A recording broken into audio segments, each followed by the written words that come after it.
1.5 वर्षापूर्वी बदलापूरमध्ये एका चिमुकलीवर अत्याचार झाला होता. काय केलं आपण? मालेगावच्या डोंगराळे भागामध्ये एका अल्पवयीन मुलीवर अत्याचार झाला. तिला मारून टाकण्यात आलं. काय केलं आपण? आणि हेच काहीही न केल्यामुळे आज बदलापूरमध्ये पुन्हा एकदा एका चिमुकलीवर अत्याचार झालाय. अत्याचार दुसरं-तिसरं कोणी नाही तर स्कूल बसच्या ड्रायव्हरनी केलाय.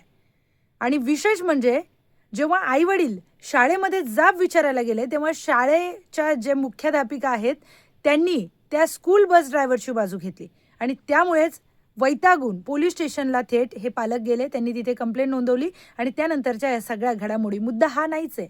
मुद्दा हा आहे, की सरकारने काही नियम शाळांना आणि शाळेच्या बस बाबतीत लागू केलेले आहेत. त्या नियमांचं इथे पालन करण्यात आलं नाही. त्या स्कूल बसमध्ये एकही महिला मदतनीस, महिला हेल्पर तिथे नव्हती. 4 वर्षाची चिमुकली जी नर्सरीमध्ये जाते. विचार करा, आज देशाचं भविष्य आहे ती. तिला जर नर्सरीमध्येच असा अनुभव आला असेल, तर ती पुढे शाळेत जाईल? आणि गेली तरी तिची मानसिकता काय असेल याचा विचार करा. आज समाज म्हणून आपण हरलेलो आहोत आणि आपल्याला ही गोष्ट मान्य करावीच लागेल. आज मी नाही म्हणणार जय महाराष्ट्र.